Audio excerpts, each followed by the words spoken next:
Somebody right now has $263,000 invested in a single ETF. They have been buying it every single month without fail. They have built up over 8,000 shares. They collect nearly $9,000 a year in dividends from it. That's $750 a month just landing in their account while they sleep. And that person is not retired. Let that sit for a second.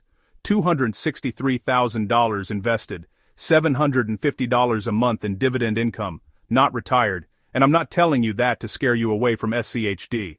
I'm telling you that because that one fact, that real, honest, documented situation, is the most important thing to understand before you build your entire retirement plan around this fund.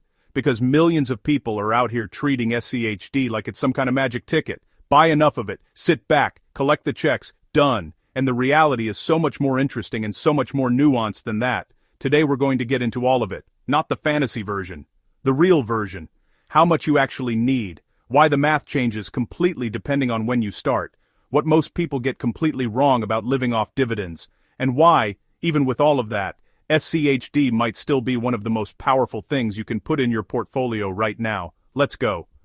Alright, real quick, if you're brand new here and you've never heard of SCHD before, let me give you the foundation. SCHD stands for Schwab, U.S. Dividend Equity ETF.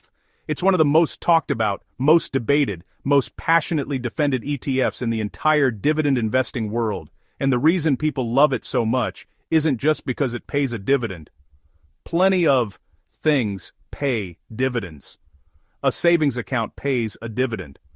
What makes SCHD different, what makes people build entire retirement strategies around it, is the combination of three things happening at the same time. The fund pays you a dividend.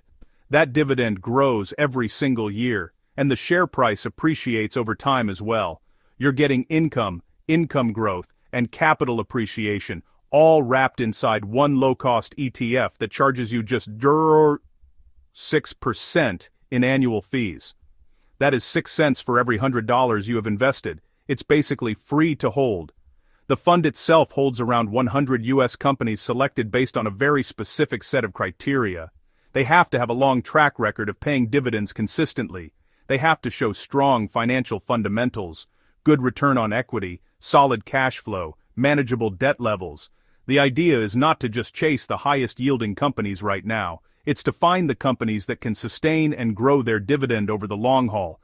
Companies like Lockheed Martin, Chevron, Verizon, Pfizer, AbbVie. Household names with serious cash flow that have been rewarding shareholders for decades. Right now, SCHD yields somewhere around 3.3 to 3.5% annually. And I want to address that number directly because I know what some of you are thinking. You're looking at 3.3% and comparing it to a high-yield savings account paying 4.5 or 5% right now, and you're thinking, why bother? But that comparison is completely missing the point. A high-yield savings account paying 4.5% today is going to be paying 3% or 2.5% when rates come down. It doesn't grow, it just follows whatever the Fed decides to do. SCHD's dividend has grown at roughly 11 to 13% per year over the last decade, so the yield you're looking at today is not the yield you'll be collecting in 10 years, not even close, and that distinction, that gap between today's yield and your future yield on cost, is the entire argument for SCHD as a retirement vehicle. Let me give you a concrete example of what I mean. Someone who bought SCHD back in 2018 at around $50 a share was collecting roughly $1.70 per share annually in dividends at that time. That was about a 3.4% yield on their cost. Fast forward to 2025 and SCHD is paying somewhere around $2.60 to $2.70 per share annually.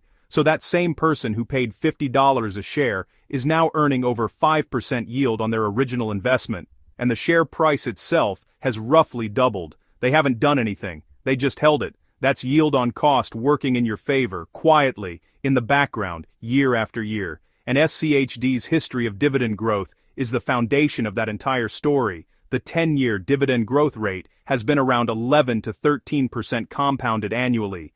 At 10% growth, the dividend doubles every 7 years. At 12%, it doubles every 6 years. So the person who starts building a position today holds it for 20 years and never sells. They're not collecting a 3.4% yield in year 20. They might be collecting 6, 7, maybe even 8% on their original cost just from the dividend growing.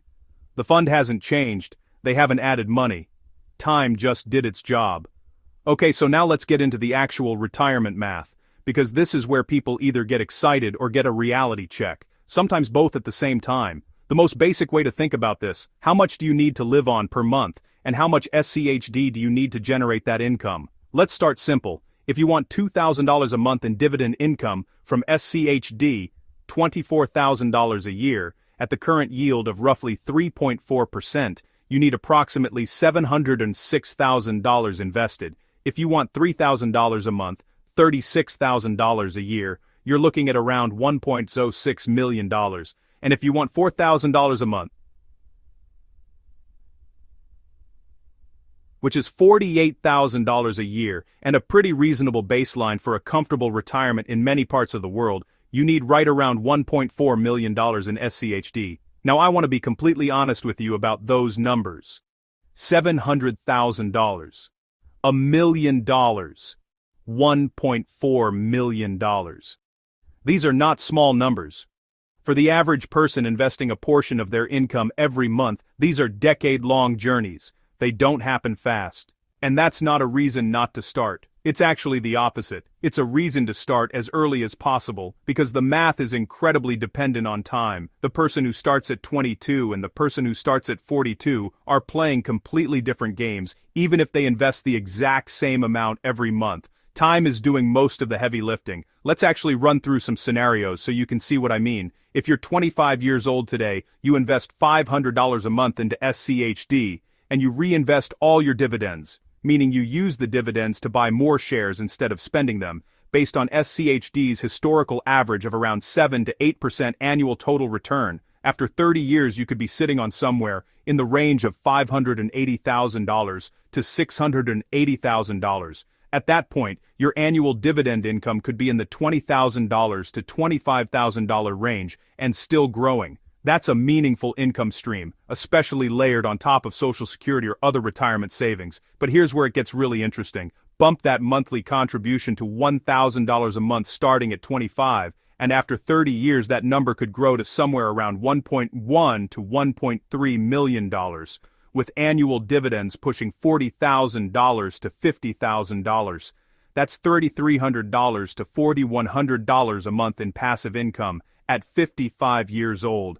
That is genuinely retirement territory for a lot of people, depending on their lifestyle and expenses. And if you had a lump sum event, sold a business, cashed out some real estate, received an inheritance, and you deployed, say, $300,000 into SCHD at age 40 with modest additional monthly contributions of $500, after 20 years, the combination of price appreciation, dividend reinvestment, and dividend growth could put you somewhere around $900,000 to $1.1 million, with annual income of $30,000 to $40,000 from dividends alone.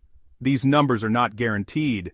Past performance doesn't predict future results and all the standard disclaimers apply, but they're grounded in what SCHD has actually done historically, not wishful thinking. Now let's talk about the compounding side of this, because I genuinely think most people's brains are not built to process what compounding does to these numbers over long time periods. It's not intuitive. We naturally think in straight lines. I add $100. I gives back $100 more. But compounding doesn't work in straight lines. It works exponentially. It starts slow, it builds momentum, and then at some point it's doing things that seem almost impossible. Think about it this way. In year one of investing in SCHD, your dividends might be small, maybe a few $100s, nothing exciting. By year 5, maybe it's a couple thousand a year.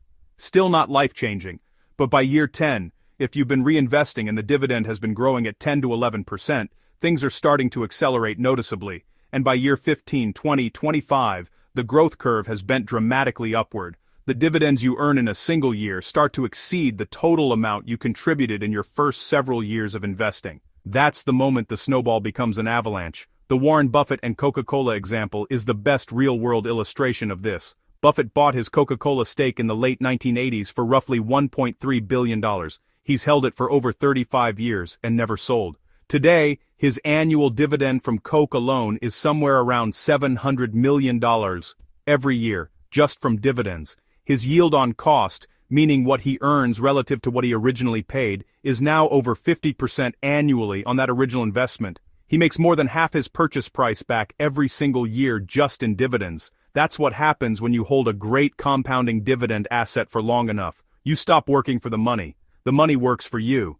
SCHD is built to be that same vehicle for regular investors. You don't need $1 billion to start. You need consistency, patience, and time. And the dividend reinvestment plan, DRIP, is the mechanism that keeps accelerating the compounding. Every dividend you receive gets automatically used to buy more shares. More shares produce more dividends. More dividends buy more shares. The cycle keeps feeding itself, getting bigger with every rotation. The investor who drips their SCHD dividends for 20 years ends up in a completely different universe than the investor who takes the cash and spends it along the way. Let's talk about one of the most important debates in the SCHD world. Where should you actually hold this thing? Roth IRA or taxable brokerage account? And honestly, this is a debate that doesn't have one right answer. It depends on your situation, your timeline, your tax bracket, and how you plan to use the income. The Roth IRA case is powerful. Everything inside a Roth grows tax-free. The dividends you collect, tax-free. The price appreciation, tax-free. When you eventually pull that income in retirement, completely tax-free. So if you're building a $500,000 SCHD position in a Roth over 20 years, and it's generating $20,000 a year in dividends by the time you retire, every single dollar of that comes to you without the IRS taking a cut. Over a retirement that lasts 20 or 30 years, that tax saving is enormous. It could easily be hundreds of thousands of dollars over your lifetime. The taxable account case is also worth taking seriously though. The main thing it gives you is flexibility. You're not locked up until 59 and a half. If you build a SCHD position in your taxable account and you need the dividends at 45 or 50, you can take them. No penalty, no restrictions. And SCHD specifically pays qualified dividends, which are taxed at the lower long-term capital gains rate, 0, 15 or 20% depending on your income, not as ordinary income. So the tax treatment in a taxable account is actually more favorable than a lot of people assume. Here's the thing that I find really interesting though, and this is a bit counterintuitive, so stay with me. Some investors actually argue that your highest growth assets should be in the Roth, not your dividend payers. The logic is this: a growth ETF like QQQ or VGT might triple or quadruple over 20 years. If that's in your Roth, you never pay taxes on any of that gain. But SCHD in a Roth means you're sheltering the dividends, which you could potentially manage through qualified dividend tax rates anyway, rather than sheltering massive capital gains that would otherwise be taxed heavily. Meanwhile, having SCHD in a taxable account means you pay a modest ongoing tax on the dividends each year, but you never face a huge tax bill because you're not selling. You're just collecting income and letting the shares sit. There's no universally correct answer here. The honest truth is that having SCHD in both, a portion in the Roth for the long-term tax-free compounding, and a portion in taxable for flexibility and accessibility, is actually what a lot of experienced dividend investors end up doing. You get the best of both structures, the tax-sheltered growth on one side, the flexibility and accessibility on the other. Why choose when you don't have to? Now I want to get into what I think is the most underappreciated part of the SCHD retirement conversation, and that is the timing of when you start building your position. Because the difference between starting at 20 and starting at 40 is not just a 20-year gap, it's a fundamentally different outcome, even if the dollar amounts invested are identical. And understanding that gap is what separates the people who build real retirement income from the people who end up disappointed. Craig, the investor with $263,000 in SCHD, started buying around age 41 or 42. His goal is to reach $1 million in SCHD by 2035, about 9 years from when he set that goal. To get there, he needs to add roughly 100 shares per month consistently, every single month without fail, for 9 years. That is an enormous amount of discipline, and even if he gets there, even if he hits that $1 million target, at SCHD's current yield of around 3.4%, he's looking at $34,000 a year in dividend income, $2,800 a month. That's livable in a lot of places. It's not luxurious in most, and it's the result of $1 million in 9 years of intense focused investing. Compare that to someone who started at 22 and just bought $300 a month for 20 years, reinvesting dividends the whole time. By 42, they could be sitting on a position worth $350,000 to $400,000, with an annual dividend income already climbing through $12,000 to $15,000 a year, and still 20 more years of compounding ahead of them before traditional retirement age. The person who started 20 years earlier at a lower monthly contribution is in a comparable or better position to the aggressive late starter. That's the difference time makes. But here's the thing, and this is really important. Starting later doesn't mean you should give up. It just means your strategy has to be smarter. If you're starting in your 40s, SCHD alone probably isn't going to be your entire retirement income. You're likely going to need to pair it with other income sources. Social Security, if you're in the US. Maybe a covered call ETF, like GPIQ, GEPI, or GPQ, that yields 8 to 12% to supplement the lower yield from SCHD. Maybe rental income or a pension. The goal becomes building a diversified income stack. Multiple streams flowing in from different sources, rather than betting everything on one fund to do all the work. Actually, this brings up one of the most important points I can make in this entire video. The people who retire most comfortably on dividend income almost never rely on a single fund. They think in terms of layers. SCHD is the foundation, the quality, growing, reliable dividend core. Then they add a growth component that they'll eventually convert or sell to supplement income. Maybe they have a covered call ETF for higher immediate income while SCHD grows. Maybe they have REITs for real estate exposure and income. The idea is that no single piece has to carry the whole weight. Each piece contributes, and together, they create something far more resilient and more powerful than any one fund could be on its own. I want to address something directly that I see a lot in comments and in investing discussions online. People talk about SCHD's 3.4% yield and say, why not just buy a covered call ETF that pays 10 or 12%? Why wait 15 years when I can get triple the income today? And it's a fair question. Funds like GPIQ, GP, GPQ, the Goldman Sachs, covered call ETFs, these things are yielding 8, 10, 12% right now. That income is real, and it lands in your account every month. Why mess around with 3.4%? Here's the trade-off that doesn't always get explained clearly. Covered call ETFs generate their high yield by selling call options on their underlying holdings. When they do that, they collect option premium. That's where the high income comes from. But by selling those calls, they cap their upside. When the market runs up strongly, the covered call ETF doesn't fully participate. It gives up a chunk of that appreciation in exchange for the premium income. So what you get is high income now, but significantly lower dividend growth and lower long-term price appreciation over time. SCHD, on the other hand, gives you lower income today in exchange for growing income over time. The dividend grows at 10 to 13% a year. The share price appreciates alongside the underlying businesses. In 15 years, your SCHD position might be paying you more annual income than the covered call ETF that was yielding triple the amount when you first invested. Because SCHD's income kept compounding while the covered call ETF's income stayed relatively flat. The smart play, and this is something experienced dividend investors figure out over time, is to use both strategically. Build SCHD as your long-term compounding core during the accumulation years. As you approach retirement, start adding some covered call exposure to boost your immediate income, or use the covered call ETFs as a bridge to retirement while SCHD continues growing in the background. They're not competitors, they're actually complements, serving different purposes at different stages of the journey. Now let me talk about something that I think is genuinely one of the most compelling and underappreciated aspects of building a serious SCHD position, and that's what happens when you stop thinking about it purely as a retirement vehicle for yourself and start thinking about it as a generational asset.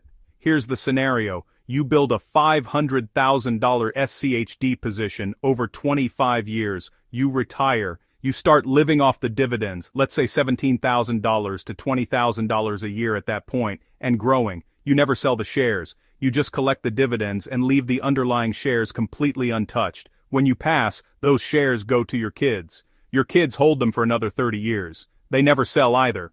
By the time your kids are collecting dividends from that same position you started, that annual income could be well into six figures, just from SCHD continuing to do what SCHD does, compounding over decades. That's the golden goose concept. Once you have it, you never kill it. You never touch the principal. You live off the eggs, the dividends, and the goose itself, the underlying shares, just keeps growing in value. And when the goose eventually passes to the next generation, they get the same deal. They never touch the shares. They live off the growing dividends. And the thing just keeps getting bigger and more powerful, decade after decade. Most people think about wealth in terms of one lifetime, one retirement, one generation. The people who actually change their family's financial situation think in terms of 50, 80, 100 years. And SCHD, with its extremely low expense ratio, its diversification across 100 quality U.S. companies, its history of consistent dividend growth, is actually built to survive and thrive over those kinds of timelines. The underlying companies in the fund will change over time as the index rebalances, but the structure, the discipline, and the compounding engine stays intact. Warren Buffett talks about this all the time. The best investment is the one you can hold forever. Not the one that performs best for 5 years, not the one with the highest yield today, the one you can hold forever, that pays you more every year than it paid you the year before, and that you never have to sell. SCHD is designed to be exactly that kind of investment, so let's bring it all together. Can you actually retire on SCHD? Yes. Absolutely yes. But the honest version of that, yes, comes with important context. You need significantly more money than most people realize. Depending on your lifestyle, you're probably looking at somewhere between $700,000 and $1.5 million invested to generate a retirement-level dividend income from SCHD alone. That's not an impossible number, but it's not a small one either. It takes time, consistency, and either an early start or a large lump sum to get there. The yield you see today, 3.3 to 3.5%, is not the yield that matters most.